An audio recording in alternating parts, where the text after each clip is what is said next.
శ్రోతలకు స్వాగతం. ఈరోజు వినిపించబోతున్న నవల సంసారంలో సరాగాలు. రచన ఎన్ భారతీదేవి గారు. నిండు పున్నమి చంద్రుడు ఆకాశంలో వీరవిహారం చేస్తూ తన అందాలను నలువైపులా వెదజల్లుతున్నాడు. అత్యంత ఆధునికంగా కట్టబడిన ఆ బంగళా ఆవరణలో ఉన్న ఎన్నో రకాల పూల మొక్కలు విరగబూసి వెన్నెల్లో వింతగా మెరుస్తున్నాయి. పూల మీద నుంచి తేలివస్తున్న చల్లని గాలి మనసులని ఆహ్లాదపరుస్తోంది. అందంగా ఉన్న బంగళాలో రాత్రి 10 గంటలవుతున్నా అన్ని గదుల్లోనూ లైట్లు వెలుగుతున్నాయి. అందమైన ఆ బంగళాకు పెద్ద ఫ్యాక్టరీకి యజమాని రఘు ఆఫీస్ గదిలో కూర్చుని ఏవో లెక్కలు చూసుకుంటున్నాడు. అతని భార్య బిందు ఆరు బయట లాన్లో కూర్చుని ఉంది. ఎన్ని వెన్నెల రాత్రులు మా జీవితంలో ఇలా వృధాగా గడిచిపోతున్నాయి. అందరూ అనుభవించే ఆనందానికి నేనెందుకు దూరం అవుతున్నాను? ఆయన నన్నెంతగా ప్రేమిస్తున్నా నేనెందుకు ఆయనకి దగ్గర కాలేకపోతున్నాను? ఎక్కడుంది ఈ లోపం నా మనసులోనా? ఆయన పట్ల నేను పెంచుకున్న అసహ్య భావం ఈ జన్మలో తొలగిపోదా? దూరం నుంచి చూస్తే నింగి నేల కలిసినట్టుగా కనిపిస్తాయి. అవి రెండూ కలవటం ఎప్పుడూ జరగదు. ఒకే ఇంట్లో భార్యాభర్తలుగా మేమిద్దరం కలిసి ఉంటున్న చివరి వరకు మా జీవితాలు కూడా కలవవేమో అనుకుంది బిందు. ఆవేదనగా కుర్చీలో వెనక్కు వాలి కళ్ళు మూసుకుంది. గతం బిందు కళ్ళల్లో కదలాడింది. అప్పుడు బిందు BA ఫస్ట్ ఇయర్ చదువుతుండేది.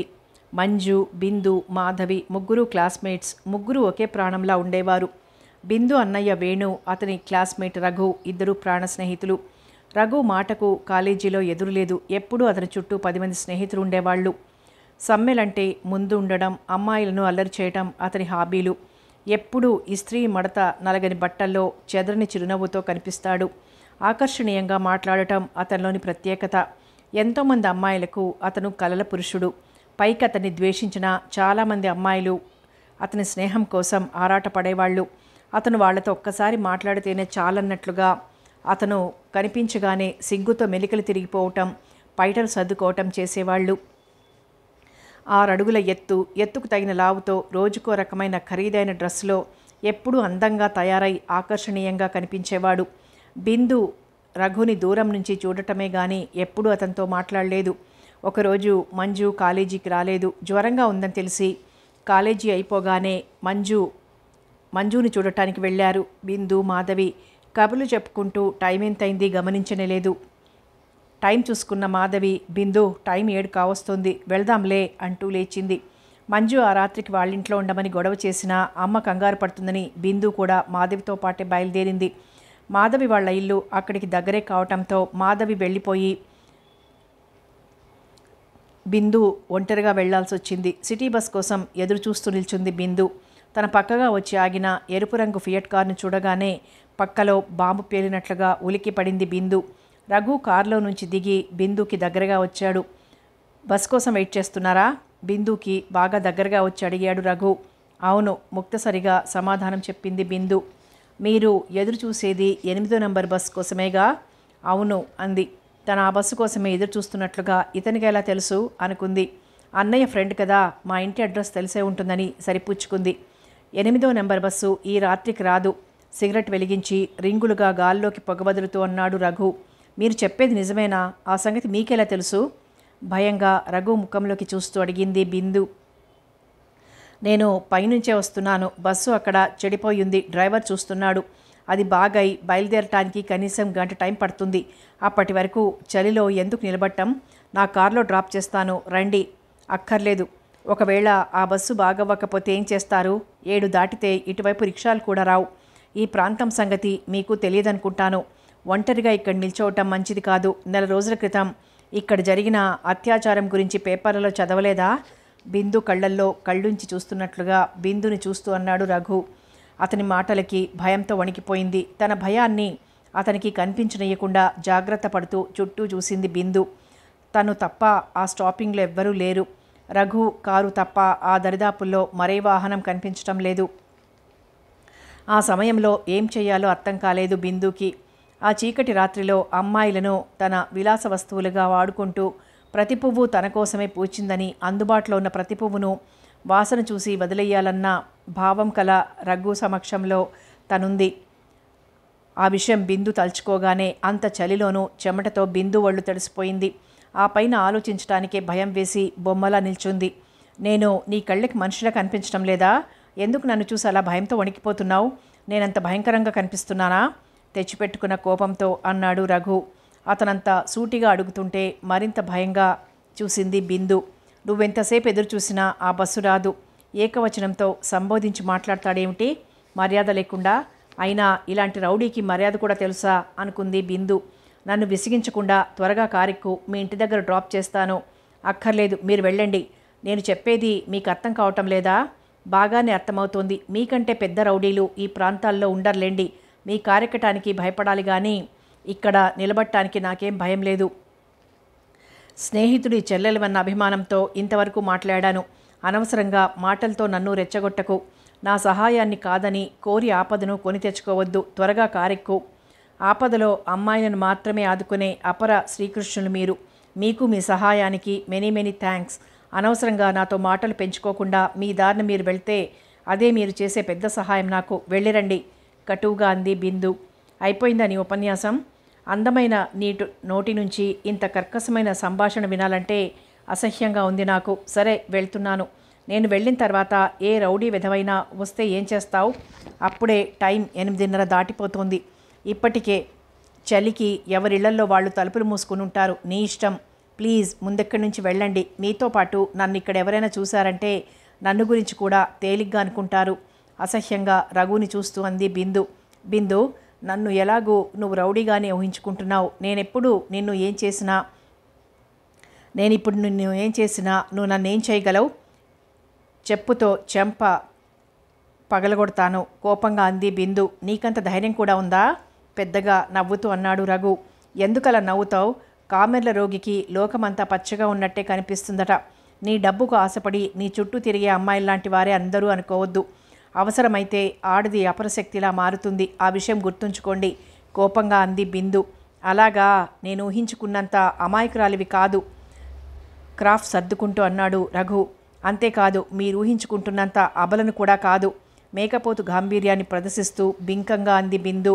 బిందు, అనవసరంగా ఎందుకలా ఆవేశపడతావు? నన్ను గురించి ఏమేమో ఊహించుకొని నీ ఊహలకే నువ్వు భయపడుతున్నావు. నేను చెడ్డవాళ్లలో మంచివాడిని. నా డబ్బు కోసం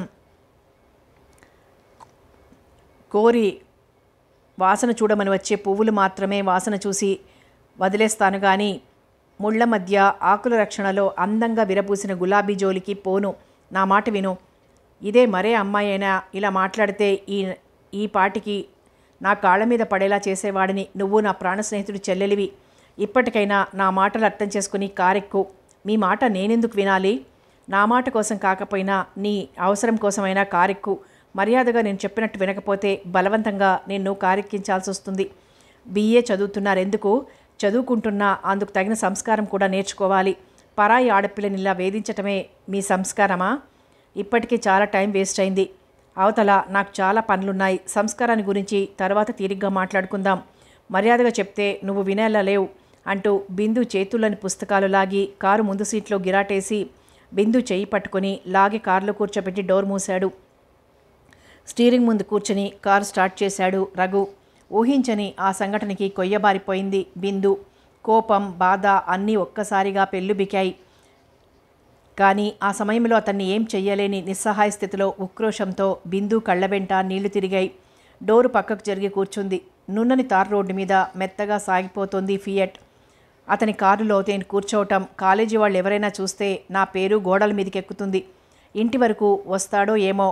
ఇతని కారులో నుంచి నేను దిగటం అమ్మ చూస్తే చెడు స్నేహాలు చేసి చెడిపోతున్నానని గొడవ చేసి కాలేజీ మాన్పించి ఇంట్లో కూర్చోబెడుతుంది. ఇలా ఆలోచిస్తూ పరధ్యానంగా కూర్చుంది బిందు. ఎదురుగా వస్తున్న లారీని తప్పించుకోవడానికి సడన్ బ్రేక్ వేశాడు రఘు. ఆ అదురుకు తూలి రఘు మీద పడింది బిందు. అతను కావాలనే అటువంటి పని చేశాడని కోపంగా అతని వైపు చూసింది బిందు. ఆ చూపుకు అర్థం తెలుసుకున్న రఘు, సారీ బిందు, నేను చేస్తున్న ప్రతి మంచి పని నువ్వు నన్ను అపార్థం చేసుకునే అవకాశాన్ని కలిగిస్తోంది. ఆ లారీ డ్రైవర్ బాగా తాగి ఉన్నాడేమో, ఇష్టం వచ్చినట్లు డ్రైవ్ చేస్తున్నాడు. నేనలా సడన్ బ్రేక్ వేయకపోతే లారీ మన కారును గుద్దుకునేది. చేసిన తప్పును సమర్థించుకోకపోతే ఎలా? ఇక్కడికి దగ్గరే మా ఇల్లు. కారాపండి, నేను దిగి వెళ్తాను. మళ్ళీ సడన్ బ్రేక్ వేస్తాడని భయంగా ఉందా? కారాపకుండానే నవ్వుతూ అన్నాడు రఘు. అది కాదు, నేను మీ కారులో నుండి దిగటం మా అమ్మ చూస్తే యక్ష ప్రశ్నలు వేస్తుంది. ఆమె సంగతి మీకు తెలియదు. పరిస్థితి చెప్పినా నమ్మదు. ప్లీజ్ కారాపండి. సరే నీ ఇష్టం, ఆ మలుపు దగ్గర ఆపుతాను అంటూ బిందు వాళ్ళ ఇంటికి కొద్ది దూరంలో కారాపాడు రఘు. కారు దిగిన బిందు కనీసం రఘుకి థ్యాంక్స్ కూడా చెప్పకుండా పరుగులాంటి నడకతో ఇంటివైపు వెళ్ళింది. బిందు కనిపించినంతసేపు చూసి కారు స్టార్ట్ చేశాడు రఘు.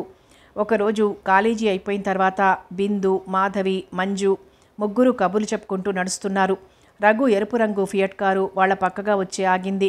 బిందు వైపు పలకరింపుగా చూస్తూ నవ్వాడు రఘు. అతన్ని చూసి అసహ్యంగా ముఖం తిప్పుకుంది బిందు. మాధవి, కారులో డ్రాప్ చేస్తాను రండి అన్నాడు రఘు. నేను ఇంటికి రావటం లేదన్నయ్యా, మేము ముగ్గురం పిక్చర్కి వెళ్తున్నాం అంది మాధవి. ఆశ్చర్యపోవటం బిందు వంతైంది. సరేనమ్మా నీ ఇష్టం అంటూ కారులో వెళ్ళిపోయాడు రఘు. మాధవి, రఘు మీ అన్నయ్య? ఆశ్చర్యం నుంచి తేరుకుంటూ అడిగింది బిందు. అవును బిందు, రఘు మీ అన్నయ్యని ఇంతవరకు నాతో ఎందుకు చెప్పలేదు? ఆ అవసరం రాలేదు, చెప్పలేదు నవ్వుతూ అంది మాధవి. మంజు, రఘు మాధవికి అన్నయ్య అన్న విషయం నీకు కూడా తెలియదా? తెలుసు బిందు, తెలిసి చెప్పకపోవటానికి కారణం ఉంది. మనం ఈ కాలేజీలో చేరిన సంవత్సరం నుంచి నువ్వు రఘు మీద అపోహను పెంచుకున్నావు. మాధవి రఘుకి చెల్లెలన్న విషయం నీకు తెలిస్తే నువ్వు మాధవిని కూడా ద్వేషిస్తావేమో అన్న భయంతో మాధవి ఈ విషయం నీతో చెప్పొద్దంది. అందుకే వాళ్ళన్నయ్య కారున్నా తను కూడా మనతో పాటు నడిచి వెళ్తుంది. నిన్ను ఇంతవరకు వాళ్ళ ఇంటికి రమ్మని ఆహ్వానించకపోవటానికి కూడా కారణం ఇదే అంది మంజు. మాధవి, నువ్వు రఘుకు చెల్లెలు అంటే ఇప్పుడు కూడా నేను నమ్మలేకపోతున్నాను. అన్ని విషయాల్లోనూ మీరిద్దరూ ఉత్తర దక్షిణ ధృవాల్లాంటి వారు. అతనికి చెల్లెలమని చెప్పుకోవటానికి సిగ్గనిపించి ఇంతకాలం నాతో చెప్పలేదా? బిందు, ఎంతసేపు నీ ధోరణి నీదే, కానీ నీ మాటలకి మాధవి బాధపడుతుందని కూడా ఆలోచించవేం? కోపంగా అంది మంజు. బిందు, నువ్వెందుకో మా అన్నయ్యను అసహించుకుంటున్నావు. నువ్వు ఊహించుకున్నంత దుర్మార్గుడు కాదు మా అన్నయ్య. మా అన్నయ్య నాకు ప్రాణంతో సమానం. నేనంటే అన్నయ్యకి ఎంత అభిమానమో మాటల్లో చెప్పలేను. బిందు, మా అన్నయ్యను నేను ఎంతగా ప్రేమిస్తున్నానో స్నేహితురాలుగా నిన్ను అంతకంటే ఎక్కువగా ప్రేమిస్తున్నాను. మా అన్నయ్యది నాది రక్త సంబంధం అయితే మనిద్దరి మధ్య ఉన్నది అంతకన్నా విలువైన స్నేహబంధం. రఘు మా అన్నయ్య అని తెలియక నువ్వు నాతోనే అన్నయ్యను గురించి అసహ్యంగా చెప్తున్నా మనసులో బాధపడ్డానే తప్ప నిన్ను వారించలేదు. కాలేజీలో నిన్ను చూసిన క్షణమే నీ మీద అభిమానం ఏర్పడింది. మనిద్దరం ఒకరికొకరం పరిచయమైన రోజునే నువ్వు అన్నయ్యను నాకు చూపించి, ఇలాంటి వాళ్ళు కాలేజీలో ఇంకో నలుగురుంటే చాలు, కాలేజీకి ఉన్న మంచి పేరు చెడిపోతుంది అన్నావు. అప్పుడే అతను మా అన్నయ్య అని నీతో చెప్పలేకపోయాను. ఒక్క విషయం ఆలోచించు బిందు, రెండు చేతులు కలిస్తేనే చప్పట్లు మోగుతాయి.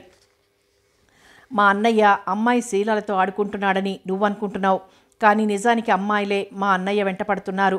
పేదరికంలో పుట్టి పేదరికంలోనే పెరుగుతూ కాలేజీలో చదువుకుంటున్న కొంతమంది అమ్మాయిలు కళ్ళెం లేని గుర్రంలా పరుగులు తీసే వ్యక్తిగతమైన కోర్కెలకు అరికట్టుకోలేక రకరకాల చీరలు కట్టుకోవాలని, ధనవంతుల్లా కనపడాలని, మగవాళ్లను తమ చుట్టూ తిప్పుకోవాలని వెర్రివేషాలేస్తూ ఉంటారు. కాలేజీలో చదివే అమ్మాయిలంతా అలాంటి వాళ్లే అని కాదు నేను చెప్పేది. నేను చెప్పిన భావాలు కల అమ్మాయిలు కొంతమంది ఉన్నారు. వాళ్ళు వాస్తవాన్ని మర్చిపోయి ఊహల్లో బ్రతుకుతుంటారు. అటువంటి వాళ్ళు ఊహించుకున్న మెట్లు ఎక్కుతున్న కొద్దీ అంతకంటే నీచంగా దిగజారిపోతుంటారు. అటువంటి అవకాశం కోసమే ఎదురు చూసే అన్నయ్య లాంటి వాళ్ళు అటువంటి అమ్మాయిల అవసరాలు తెలుసుకొని ఆ అవసరాలు తీర్చి అవకాశాన్ని ఉపయోగించుకుంటారు. ఒకరి నుంచి ఒకరు ఎవరికి కావాల్సింది వాళ్ళు తీసుకుంటారు. అన్నయ్య చేసే పనులు మంచివి కావు, నేను కూడా ఒప్పుకుంటాను. కానీ కావాలని అన్నయ్య చెడు పనులు చెయ్యడు. అన్నయ్య ఒక్కగానొక్క కొడుకని అమ్మా నాన్న అతి గారాబంగా పెంచారు. మా ఇంట్లో అన్నయ్య ఆడింది ఆట, పాడింది పాట. డబ్బుంటే మనిషి సాధించలేనిది ఏదీ లేదనుకుంటాడు. అన్నయ్యకు తారసపడే అమ్మాయిలు కూడా అలాంటి వాళ్లే కావడంతో అన్నయ్య మరీ చెడిపోతున్నాడు. అన్నయ్యను మార్చాలని మేం కూడా ప్రయత్నించాం. అన్నయ్యకు చిన్నప్పటి నుంచి ఒకరి మీద అధికారం చలాయించటమే గాని ఒకరి శాసనాలకు తలవంచే అలవాటు లేదు. బిందు, మా అన్నయ్య మీద పెంచుకున్న అసహ్య భావంతో నువ్వు నాకు దూరం కావు కదూ? దిగులుగా అడిగింది మాధవి. మాధవి, స్నేహానికి సరైన నిర్వచనం నువ్వు. నీలాంటి ప్రేమమూర్తిని స్నేహితురాలిగా పొందిన నేను ఎంతో అదృష్టవంతురాలిని. నా మాటలతో నిన్ను నొప్పించాను, నన్ను క్షమించు. నా ప్రవర్తనకు నేనే సిగ్గుపడుతున్నాను. మాధవి చేతులు పట్టుకుంటూ అన్నది బిందు. మనలో మనకు క్షమాపణలేమిటి బిందు అంది మాధవి. హమ్మయ్య, ఎప్పుడో బద్దలవుతుందని ఎదురు చూసిన అగ్నిగోళం ఏ ప్రమాదం జరగకుండా బద్దలైంది. ఈరోజు నాకు చాలా సంతోషంగా ఉంది హాస్యంగా నవ్వుతూ అంది మంజు. ముగ్గురు కబుర్లు చెప్పుకుంటూ అప్సరా థియేటర్కి వచ్చారు. మాధవి వెళ్ళి ముగ్గురికి టికెట్స్ తీసుకొచ్చింది.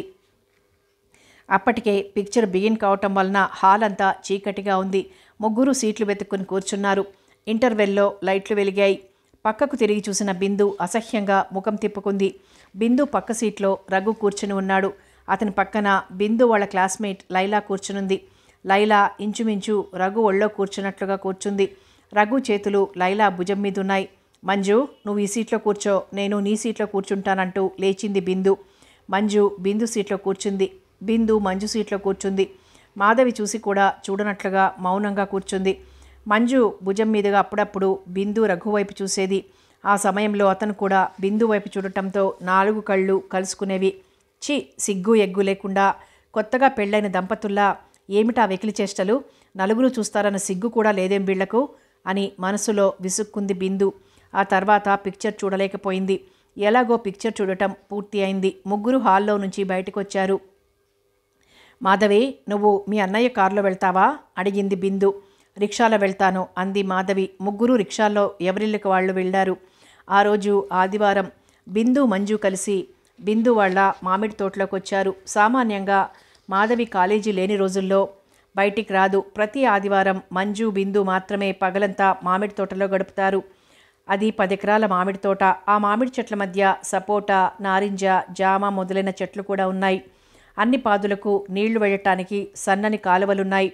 కాలువల ఒడ్డున మందార, నందివర్ధన, గన్నేరు పూల చెట్లు విరగబూసి గాలికి గర్వంగా తలలూపుతున్నాయి. కాలువల్లో ఈదుతూ ఆడుకుంటున్న చేప పిల్లలు కనుల విందు కలిగిస్తుంటాయి. మామిడి చెట్ల కొమ్మల్లో గూళ్ళు కట్టుకున్న రకరకాల పక్షుల అరుపులతో, అరవిచ్చిన పూల సువాసనలతో ఆ వాతావరణం ఆహ్లాదకరంగా ఉంటుంది. సృష్టిలోని అందాలన్నీ ఆ తోటలోనే రాసిపోసారా అన్నంత అందంగా ఉంటుంది ఆ తోట. బిందు ప్రశాంతమైన ఈ వాతావరణంలో పచ్చని చెట్ల మధ్య ప్రకృతిమాత ఒడిలో గడపగలగటం నీలాంటి అదృష్టవంతులకే సాధ్యమవుతుంది.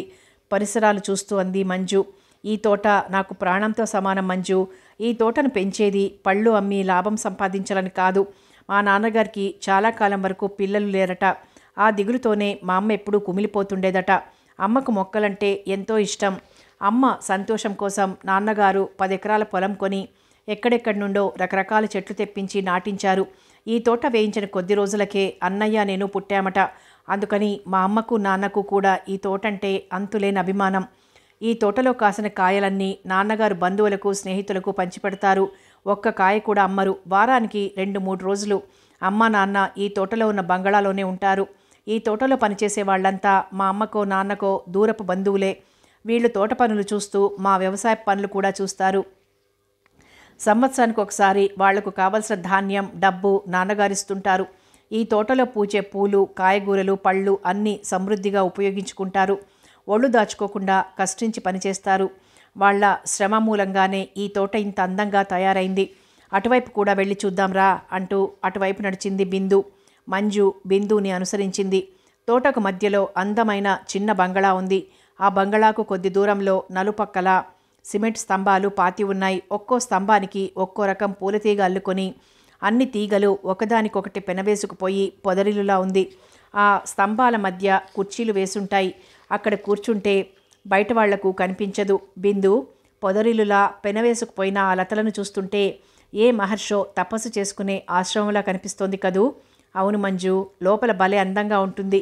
ఈ టైంలో చల్లగా కూడా ఉంటుంది. రా అక్కడ కూర్చుందామంటూ అక్కడికి వెళ్ళిన బిందు వెళ్ళినంత వేగంగా వెనక్కొచ్చింది. కోపంతో బిందు కళ్ళు ఎర్రబారాయి. ఆశ్చర్యంగా బిందు వైపు చూస్తూ నిల్చుంది మంజు. బిందు, లోపలికి వెళ్ళకు, కోపంతో వణికిపోతూ అంది బిందు. ఏం బిందు, ఎందుకలా అయిపోయావు? లోపల ఎవరున్నారు? బిందు ముఖం చూసి అక్కడ ఏం కనిపించిందో అనుకుంటూ అడిగింది మంజు. ఛీ, ఆ దృశ్యం తలుచుకోవటానికే కంపరంగా ఉంది నాకు. అక్కడ రఘు కూర్చుని విస్కీ బాటిల్ ఖాళీ చేస్తున్నాడు. అతని ఒళ్ళో 2 అమ్మాయిలున్నారు. ముగ్గురు ఎలా ఉన్నారో తెలుసా? ఒక్కరికి వంటి మీద ఉండవలసిన స్థానంలో బట్టలు లేవు. ఆదిమవాసుల్లా ఉన్నారు. రాను రాను ఇతను మరీ బరి తెగించిపోతున్నాడు. అతనికి ఎంత ధైర్యమో చూడు, పట్టపగలు ఇలాంటి పనులు చేయటానికి. అసలు ఆ ఇడియట్ అంటేనే నాకు చెప్పలేనంత అసహ్యం. మా తోటలో నాకిష్టమైన ఆ పొదరింట్లో నా అనుమతి లేకుండా వెళ్ళటమే కాకుండా ఎటువంటి అసహ్య పనులు చేస్తున్నాడో చూడు, కోపంగా అరిచింది బిందు. బిందు, అతని విషయం మనకు తెలియందేముంది? అతనితో మనకెందుకు, మనం వెళ్దాంరా. బిందు చేయి పట్టుకొని లాగుతూ అంది మంజు. వీళ్ల మాటలకు లోపల నుంచి రఘు బయటకొచ్చాడు. అనుకోకుండా బిందును అక్కడ చూడగానే ఒక్క నిమిషం కలవరపడ్డాడు. ఏం మాట్లాడాలో అర్థం కాక అటు ఇటు చూస్తూ నిల్చున్నాడు. బిందు తాగిన మనిషి పశువుతో సమానం. అస్సలే మీ ఇద్దరికి పడదు. ఇప్పుడు అతనితో వాదన పెట్టుకోవద్దు. అతను ఒళ్ళు తెలియకుండా తాగున్నాడు. చూడు అతని కళ్ళు చింతనిప్పుల్లా ఎంత ఎర్రగా ఉన్నాయో. నా మాట విను. నీకు కోపం ఎక్కువ. వెళ్దాం రా బిందు. భయంగా బిందువును రఘును మార్చి చూస్తూ అంది మంజు. మంజు, నువ్వు నోరు మూసుకో. ఎందుకంత భయపడతావు? కోపంగా కసురుకుంది బిందు. వీళ్ళిద్దరి మధ్య ఏం గొడవ జరుగుతుందో అనుకుంటూ భయంగా నిల్చుంది మంజు. ఇక్కడికి ఎందుకు వచ్చావు? నిప్పులు కురిసే కళ్ళతో అడిగింది బిందు. నువ్వు ఇక్కడ కూడా ప్రత్యక్షమవుతావని తెలియక వ్యంగ్యంగా అన్నాడు రఘు. ఇక్కడ ప్రత్యక్షమైంది మీరా నేనా? నేను అమ్మాయిలు ఎక్కడ తలుచుకుంటే అక్కడ ప్రత్యక్షమవుతాను. అవును మరి, అపర శ్రీకృష్ణులు కదూ. చూడండి, ఈ తోట మాదని మీకు తెలియదా? తెలుసు. పరాయి వాళ్ల తోటలోకి అనుమతి లేకుండా ప్రవేశించటం తప్పని తెలియదా? ఈ తోట నాకు పరాయి వాళ్ళది కాదు. మీ తాతయ్యదా? వ్యంగ్యంగా అడిగింది బిందు. తాతయ్యది కాకపోవచ్చు, నా స్నేహితుడిది. తమరు ఇక్కడి నుంచి దయచేస్తారా? కార్యక్రమాలన్నీ ఇంకా పూర్తి కాలేదు, అప్పుడే వెళ్తాను. అటువంటి దరిద్ర పనులు చేయటానికి మా తోట తప్ప ఇంకెక్కడ స్థలం దొరకలేదా? ఇక్కడ వాతావరణం హాయిగా నాకు అనుకూలంగా ఉంది. బిందు కళ్ళలోకి చిలిపిగా చూస్తూ అన్నాడు రఘు. మీతో వాదన నాకు అనవసరం. మీ సైన్యాన్ని తీసుకుని ముందిక్కడి నుంచి వెళ్ళండి. వెళ్ళకపోతే ఏం చేస్తావు? మీలాంటి సిగ్గులేని మనుషులను ఎవరు మాత్రం ఏం చేస్తారు? బిందు, నన్ను చూసి ఎందుకలా కుళ్ళుకుంటావు? నీకిష్టమైతే ఈ రోజంతా నాతో కలిసి సరదాగా ఎంజాయ్ చేయి. లేదా అనవసరంగా హంగామా చేయకుండా ఇక్కడి నుంచి వెళ్ళు. మిస్టర్ రఘు, హద్దు మీరు మాట్లాడకు, కోపంగా అరిచింది బిందు. నేనెప్పుడు నా హద్దుల్లోనే ఉంటాను బిందు. ప్రతిసారి హద్దుమీరి మాట్లాడుతూ నువ్వే నన్ను రెచ్చగొడుతున్నావు. నేను మిమ్మల్ని రెచ్చగొడుతున్నానా? కాదా? ఆ రోజు సినిమా హాల్లో ఎంత అసభ్యంగా ప్రవర్తించావో తెలుసా? నన్ను చూసి అసహ్యంగా ముఖం తిప్పుకొని సీట్లోంచి వెళ్తే పక్కవాళ్ళు నన్ను రౌడీలా చూశారు. నువ్వు అలా చేయటం పరోక్షంగా నన్ను రెచ్చగొట్టడం కాదా? ఆ పని నువ్వు తప్ప ఇంకే అమ్మాయి అయినా చేసినట్టయితే అహంకారం దిగి నా కాళ్ళ మీద పడేలా చేసేవాడిని. సంస్కారాన్ని గురించి లెక్చర్ దంచే నువ్వు సంస్కారం అంటే ఏమిటో తెలియని మూర్ఖురాల్లా ప్రవర్తిస్తున్నావు. చూడు మిస్టర్, నేను అలా ప్రవర్తించింది సంస్కారం తెలియక కాదు, నీ మీదున అసహ్యంతో. బిందు, ప్రతిసారి నువ్వు నన్ను అపార్థం చేసుకుంటున్నావు. మీ అన్నయ్య నాకు ప్రాణ స్నేహితుడు. నువ్వు అతని చెల్లెలివి. రాత్రి సమయంలో ఒంటరిగా ఆడపిల్ల నిల్చోదగిన స్థలం కాదది. ఆ టైంలో అక్కడ శీలాలను బేరాలకు పెట్టే అమ్మాయిలు నిల్చుంటారు. ఆ సంగతి నీకు చెప్పినా నువ్వు వినలేదు. బస్ చెడిపోయింది. ఆ వైపు వెళ్లే బస్సు ఇక లేదు. అందుకే నిన్ను బలవంతంగా కారులో కూర్చోబెట్టాను. అది నువ్వు అపార్థం చేసుకున్నావు. నీకు సంజాయిషి చెప్పవలసిన అవసరం నాకు లేదు. ఇక ముందైనా నన్ను అపార్థం చేసుకోకుండా ఉంటావని చెప్పాను. అతను చెప్పిందంతా నిజమని బిందుకు తెలుసు. నిజం ఒప్పుకోవటానికి ఆ టైంలో బిందుకి అహం అడ్డొచ్చింది. ఆదివారం సరదాగా గడపాలని ఇక్కడికి వచ్చాను. నా సరదా అంతా పాడు చేసావు బిందు. నేను ఇక్కడ ఉండటం నీకు ఇష్టం లేకపోతే చెప్పు, వెళ్ళిపోతాను. గొడవ చేయకు, విసుగ్గా అన్నాడు రఘు. కోపంగా అతని వైపు చూసి అక్కడి నుంచి కదిలింది బిందు. మంజు బిందుని అనుసరించింది. హమ్మయ్య, వాన కురిసి వెలిసినట్టుగా ఉంది. ఎవరి ముందు నా తప్పులు బయటపడకూడదని అనుకుంటున్నానో వాళ్ల ముందే నా తప్పులు బయటపడుతున్నాయి. ఈ మహాతల్లి ఇంటికెళ్ళి వాళ్ళన్నయ్య దగ్గర ఎంత గొడవ చేస్తుందో అనుకుంటూ మనసు చికాకుగా ఉండటంతో రఘు కూడా తన వెంట వచ్చిన అమ్మాయిలను తీసుకుని అక్కడి నుంచి కారులో వెళ్ళిపోయాడు. బిందు మంజు తోట దాటి కొద్ది దూరం వచ్చేసరికి రఘు కారు వాళ్ళని దాటుకుంటూ స్పీడ్గా వెళ్ళిపోయింది. మంజు, హీరో గారు అప్పుడే వెళ్ళిపోతున్నారే, అతను ఉన్నాడని మనం తోటలోంచి వచ్చేసాం అంది బిందు. నువ్వంత హంగామా చేసిన తర్వాత వెళ్ళకేం చేస్తాడు? మంజు, నువ్వు కూడా అతన్ని సమర్థిస్తున్నావా? నువ్వే ఆలోచించు బిందు. ప్రతిసారి కారణం లేకుండా ఎందుకు అతన్ని అసహించుకుంటావు? స్నేహితుని చెల్లెలువని నిన్ను కారులో డ్రాప్ చేశాడు, అది తప్ప? మొన్న సినిమా హాల్లో మాత్రం అతను నిన్ను కనీసం పలకరించని కూడా పలకరించలేదు. అయినా అతని పక్కన కూర్చోవటం ఇష్టం లేక సీటు మార్చి కూర్చున్నావు. అతని సరదాలు అతనివి. నువ్వు తప్ప అతన్ని అసహించుకునేవాళ్ళు మన కాలేజీలోనే లేరు. అతని స్నేహం కోసం, అతని చూపుల కోసం ఎంతమంది అమ్మాయిలు పాకులాడుతుంటారో నీకు తెలుసు. బిందు, నువ్వు మాధవి ఎదుటే వాళ్ళ అన్నయ్యను గురించి తేలిగ్గా మాట్లాడుతుంటే దాని మనసు ఎంత బాధపడుతుంది? నిన్ను ఎంతగా అభిమానిస్తుందో మాధవి మనసు నొప్పించకుండా ఉండాలి నువ్వు. నిజమే మంజు, ఆలోచన లేకుండా మాట్లాడుతూ మిమ్మల్ని బాధ పెడుతుంటాను అంది బిందు. ఆ తర్వాత ఇద్దరు ఎవరిళ్ళకి వాళ్ళు వెళ్ళారు. రఘు విషయం వాళ్ళ అన్నయ్యతో చెప్పినా ప్రయోజనం ఉండదని బిందు చెప్పలేదు. కాలేజీ ఎలక్షన్లు వచ్చాయి. ప్రెసిడెంట్గా రఘు నిల్చున్నాడు. అతని ప్రత్యర్థిగా రవి నిల్చున్నాడు. రఘు వైపు ప్రచారం ఆర్భాటంగా సాగుతోంది. రఘుకి స్నేహితులు, సరదాలు చదువు కంటే ముఖ్యమైతే రవికి చదువే ప్రపంచం. రఘుకు ప్రత్యర్థిగా నిలబడటం రవికి ఇష్టం లేకపోయినా చాలామంది స్టూడెంట్స్తో పాటు కొంతమంది లెక్చరర్స్ కూడా బలవంతం చేయటం వలన అభిమానించే అంతమంది మాట కాదనలేక నిల్చున్నాడు. రవి మధ్యతరగతి కుటుంబంలోనివాడు. ఎలక్షన్ల పేరుతో అతను ₹1 కూడా ఖర్చు చేయలేదు.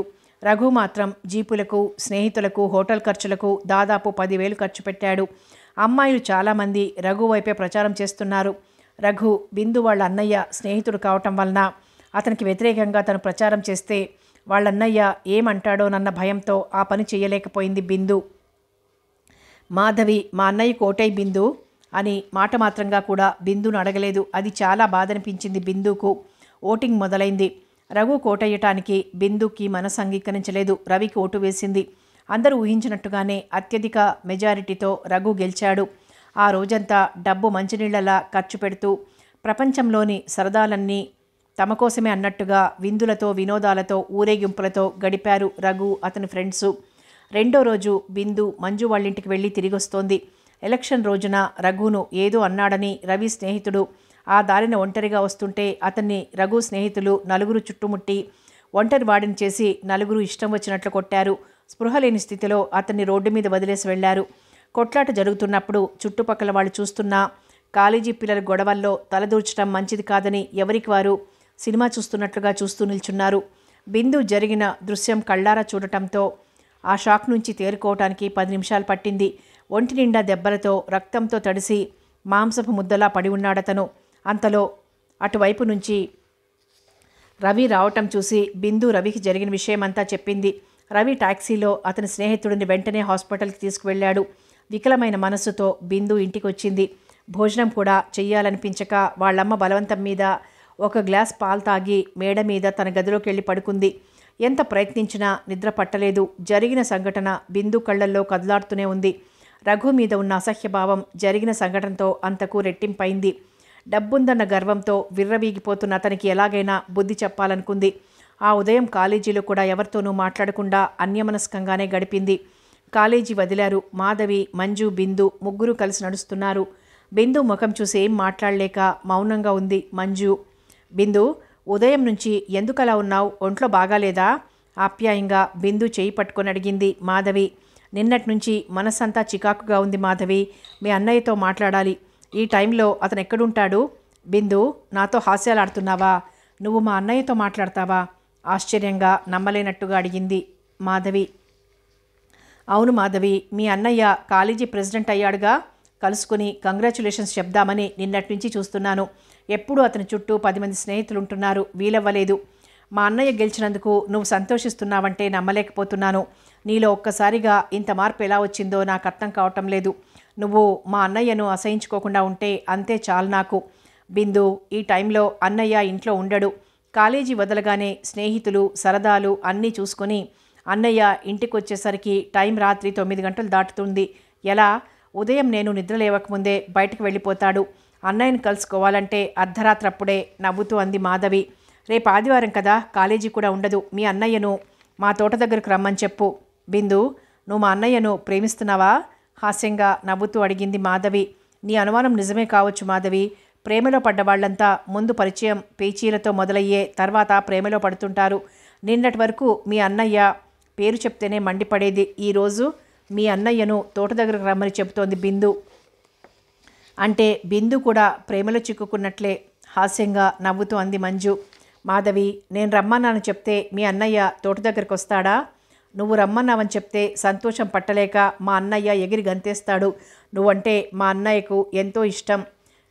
మాధవి, శత్రువుల్లాంటి రఘు, బిందు స్నేహితులు కాబోతున్న శుభ సందర్భంలో మన ముగ్గురం కలిసి సరదాగా పిక్చర్కి వెళ్దామా? అంది మంజు. నేను రెడీ అంది మాధవి. నాకు తలనొప్పిగా ఉంది. సారీ, నేను రాలేను. మీరిద్దరూ వెళ్ళండి అంది బిందు. బిందు, నువ్వు లేకుండా మేమిద్దరం కాలేజీలో చేరిన తర్వాత ఎప్పుడైనా పిక్చర్కి వెళ్ళామా? నువ్వు వెళ్దామంటే ముగ్గురం కలిసి వెళ్దాం, లేకపోతే మేము కూడా మానేస్తాం అంది మాధవి. ముగ్గురు కలిసి రేపు వెళ్దాం అంది బిందు. రేపు నీకింకా మేము గుర్తుంటామా? నవ్వుతూ అంది మంజు. ఎందుకని ఆశ్చర్యంగా అడిగింది బిందు. రేపటి నుంచి నీకు రఘు తప్ప ఇంకెవ్వరూ గుర్తుండరు. మాతో మాట్లాడటానికి కూడా నీకు టైం ఉండదు అంది నవ్వుతూ మంజు. మంజు, నీకు ఈ మధ్య చిలిపితనం ఎక్కువవుతోంది తెచ్చిపెట్టుకున్న కోపంతో అంది బిందు. నేనన్నమాట నిజమని నువ్వే ఒప్పుకుంటావు. పెద్ద అనుభవశాలి చెప్తోంది. మంజు ప్రేమ విషయంలో నీకేం అనుభవం ఉందని చెప్తున్నావు నవ్వుతూ అడిగింది బిందు. ఈ రోజుల్లో ప్రేమను గురించి మాట్లాడడానికి అనుభవం కావాలా? పుస్తకం తెరిస్తే ప్రేమ, సినిమాకు వెళ్తే ప్రేమ, జగమంతా ప్రేమమయం. ఇన్ని సినిమాలు చూస్తున్నావు, ఇన్ని నవల్స్ చదువుతున్నావు, ఆ మాత్రం తెలియదు అభినయం చేస్తూ అంది మంజు. మంజు అభినయానికి బిందు, మాధవి నవ్వకుండా ఉండలేకపోయారు. మంజు, నువ్వు ఒక్కరోజు కాలేజీకి రాకపోతే మా ఇద్దరికీ మతిపోయినట్టుగా ఉంటుంది. నీకు రాబోయే మొగుడు ఎక్కడున్నాడో గానీ పెళ్ళైన తర్వాత నీ కబుర్లు వింటూ ఆఫీసుకు కూడా వెళ్ళటం మానేస్తాడు నవ్వుతూ అంది మాధవి. నేనసలు ఆఫీస్కి వెళ్ళేవాడిని పెళ్లి చేసుకోను అంది మంజు. అదేమిటి, ఆఫీస్కి వెళ్ళేవాడిని చేసుకోక హైస్కూల్లో చదివేవాడిని చేసుకుంటావా పెద్దగా అంది బిందు నవ్వుతూ. నా ఉద్దేశం అది కాదు. నేను వ్యవసాయం చేసుకునే అతన్ని పెళ్లి చేసుకుంటాను. నీ మాటలు ఎవరైనా వింటే నవ్వుతారు. బిఏ చదువుకుని వ్యవసాయం చేసుకునే అతన్ని చేసుకుంటావా? ప్రతి ఆడపిల్ల పెద్ద ఆఫీసర్ను పెళ్లి చేసుకుని సిటీలో సరదాగా ఉండాలని కోరుకుంటుంది కానీ రైతును చేసుకుని పల్లెటూరులో ఉండాలని కోరుకుంటుందా? నీకు విపరీతమైన ఆలోచనలు వస్తున్నాయేమిటి మంజు అంది బిందు. మంజు, పల్లెటూళ్ళు సినిమాల్లో చూడటానికే అందంగా ఉంటాయి. వర్షం కురిసినప్పుడు బురదగా ఎంత అసహ్యంగా ఉంటాయో తెలుసా? చిట్టి తల్లి, పల్లెటూళ్ళలో ఇళ్ళు కూడా పశువులతో వాటి మలమూత్రాలతో నిండి కంపు కొడుతుంటాయి. ఆరుబయట లాన్లు, విరగపూసిన గులాబీ పూల చెట్లు అరుదుగా కనిపిస్తాయి. మా తాతయ్య గారి ఊరు పల్లెటూరే. సెలవుల్లో 10 రోజులు అక్కడ ఉండాలంటేనే ప్రాణం మీదకి వచ్చినట్లుగా ఉంటుంది నాకు నవ్వుతూ అంది మాధవి. మీరు పల్లెటూళ్ళలో కనిపించే బురదను, పశువులను చూశారు కానీ ప్రకృతి సౌందర్యాన్ని చూడలేదు. విరగపూసిన గులాబీ చెట్లు లేకపోయినా ప్రతి ఇంటి ఆవరణలో గుమ్మడి పాదులు, ఆకుకూర మళ్ళు ఉంటాయి. లేగదూడల గంతులు, కోడిపుంజుల పోరాటాలు ఎంత అందంగా ఉంటాయి. నెలకు 1000 రూపాయలు సంపాదించే ఉద్యోగస్తుడికి కూడా నెలాఖరులో డబ్బుకు ఇబ్బందిగానే ఉంటుంది. ఎంత పెద్ద ఆఫీసర్ను పెళ్లి చేసుకున్నా ఉదయం పాలవాడు రాకపోతే పాలకి ఇబ్బంది, జవాన్ రాకపోతే బజారు సరుకులకు ఇబ్బంది, అన్నీ బాధలే. అదే వ్యవసాయదారుడికైతే సంవత్సరానికి డబ్బు ఒక్కసారే ఇబ్బంది. ఇంటి నిండా సంవత్సరానికి సరిపడా ధాన్యం నిలవ ఉంటుంది. పొలం నుంచి తాజా కూరగాయలు ఏ రోజుకు ఆ రోజు నౌకర్లు తీసుకొస్తుంటారు. తెలతెలవారకముందే పాలు పిండుకోవటం. ఉదయం 10 గంటలైతే చాలు ఇరుగు పొరుగు ఆడవాళ్లంతా పనులు ముగించుకొని వీధి అరుగు మీద బాతాకాని కొడుతుంటారు. పల్లెటూరు వాతావరణం మీకేం తెలుసు? సెలవులలో మా మామయ్య గారింటికి వెళ్తే అక్కడి నుంచి రాబుద్ది వెయ్యదు నాకు. పచ్చని పైరు పొలాల మధ్య తిరుగుతుంటే ప్రకృతిలోని అందాలన్నీ అక్కడే రాసిపోసినట్టుగా ఉంటుంది. చేను గట్టు మీద ఉండే కొబ్బరి చెట్ల బోండాలు కొట్టుకుని నీళ్లు తాగటం, లేత తాటి ముంజలు తినటం ఎంతో సరదాగా ఉంటుంది. నేను వ్యవసాయదారుండే పెళ్లి చేసుకుని పల్లెటూరులోనే కాపురం ఉంటాను అంది మంజు. మీ నాన్నగారు అందుకు ఒప్పుకోకపోతే అంది బిందు. అసలు పెళ్ళే మానేస్తాను నవ్వుతూ అంది మంజు. పెళ్లి విషయం 2 సంవత్సరాల తర్వాత కదా ఆలోచించాల్సింది. ఇప్పటి నుంచే వాదోపవాదాలు ఎందుకు? మాటల్లో ఎంత త్వరగా నడిచామో చూడు. మనం విడిపోవలసిన చోటు కూడా వచ్చింది అంది మాధవి. మంజు వాళ్ళ ఇల్లు ఒకే వైపు కావటంతో ఇద్దరూ కలిసి ఒకే రిక్షాలో వెళ్ళిపోయారు. బస్ కోసం ఎదురు చూస్తూ బిందు అక్కడే నిల్చుంది. ఎప్పుడు సాయంత్రం 4 గంటలవుతుందా అనుకుంటూ ఉదయం 8 గంటల నుంచి ఎదురు చూస్తూ కూర్చుంది బిందు. హాల్లోని గడియారం 3 గంటలు కొట్టింది. స్నానం చేసి ఎరుపు రంగు అమెరికన్ జార్జెట్ చీర మీద అక్కడక్కడ జరీ పూలున్న చీర కట్టుకుంది. అదే కలర్ జాకెట్ వేసుకుంది. మెడలో ఎరుపురాళ్ల నెక్లెస్ రంగులీనుతూ చీర రంగుతో పోటీ పడుతోంది. జుట్టంతా పైకి దువ్వి ఎరుపు రంగు రిబ్బన్ కట్టి జడల్లకుండా వదిలేసింది. అద్దంలో కనిపించిన తన ప్రతిబింబం తనకే ముద్దొచ్చింది బిందుకి. ఇంటికి వాళ్ల మామిడి తోటకు సుమారు 1 మైలు దూరం ఉంటుంది. 4 గంటలు కావటానికి ఇంకా అర్ధగంట టైం ఉంది కదా అనుకుంటూ నడుచుకుంటూ వెళ్ళింది బిందు తోట దగ్గరికి. బిందు వెళ్లేసరికి తోట గేటు దగ్గర బిందు కోసం ఎదురుచూస్తూ నిల్చునున్నాడు రఘు. బిందును చూడగానే అతని కళ్ళు మెరిశాయి. అది గమనించిన బిందు గర్వంగా తల తిప్పుకుంది.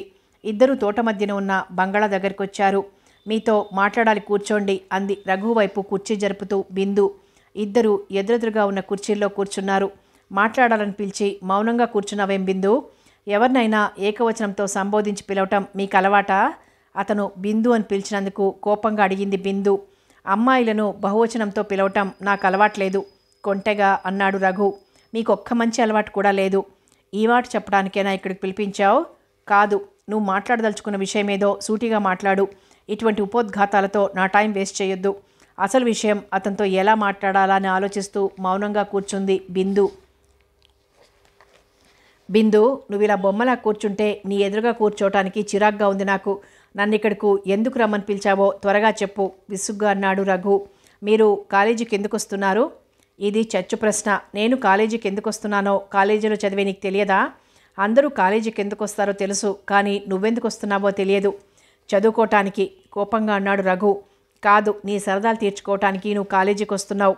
నువ్వు ఎలా అనుకున్నా నాకు అభ్యంతరం లేదు. జీవితంలో కాలేజీ లైఫ్ అందమైన అనుభవం. అటువంటి లైఫ్ మళ్ళీ రాదు. అందుకే నా కాలేజీ లైఫ్ని నీలాంటి వాళ్ళు ఎంతమంది కుళ్ళుకుంటున్నా హాయిగా అనుభవిస్తున్నాను వ్యంగ్యంగా నవ్వుతూ అన్నాడు రఘు. మీ జీవితాన్ని మీరు ఎలాగైనా గడపండి, అందుకు ఎవరు అభ్యంతరం చెప్పరు. కానీ మీ స్నేహాలు, మీ సరదాలు ఎదుటి వాళ్ళ జీవితాలను నాశనం చేయకూడదు. బిందు, నువ్వేం మాట్లాడుతున్నావో, నన్నెందుకు ఇక్కడికి పిలిచావో నాకేం అర్థం కావటం లేదు విసుగ్గా అన్నాడు రఘు. మీకు అర్థమయ్యేలా చెప్పాలంటే చాలా టైం పడుతుంది, అందుకే ఇక్కడికి పిలిపించాను. నువ్వు చెప్పే శ్రీరంగనీతులు, పురాణ గాథలు వినే ఓపిక, తీరిక రెండూ లేవు నాకు.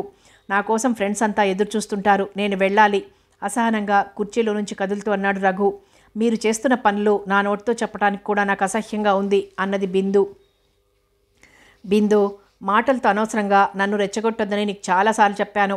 నేను ఎలాంటి పనులు చేసినా అది నా ఇష్టం. నా మీద అధికారం చెలాయించే హక్కు నీకు లేదు.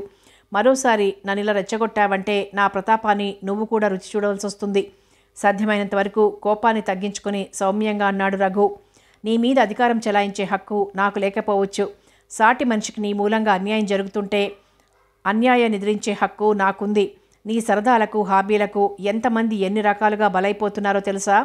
మనిషిగా పుట్టినందుకు ఎదుటి మనిషికి మంచి చేయలేకపోయినా కనీసం చెడైనా చేయకుండా ఉండాలి. నా వల్ల అన్యాయం జరిగిన వాళ్ళను ఉద్ధరించడానికి నువ్వు కంకణం కట్టుకున్నావా? మీరు రవి ఫ్రెండ్ని ఎందుకు కొట్టించారు? తలబిరుసుగా వాగాడేమో, తన్నులు తిన్నాడు. కాదు, డబ్బుందన్న మదగర్వంతో మీరతన్ని కొట్టించారు. అతను చేసిన తప్పేమిటి? అతన్ని కొట్టించినందుకు వల్ల మీకు వచ్చిన లాభం ఏమిటి? బిందు, నీకు అనవసరమైన విషయాల్లో తలదూర్చకు. ఏవండి, అహంకారం, డబ్బుంది అన్న గర్వంతో మీ కళ్ళు మూసుకుపోతున్నాయి. మానవత్వం కూడా మర్చిపోయి రాక్షసుల్లా ప్రవర్తిస్తున్నారు. మీ స్నేహితులు అతన్ని కొట్టడం నేను కళ్ళారా చూశాను. అందుకే ఆ విషయాన్ని మర్చిపోలేకపోతున్నాను.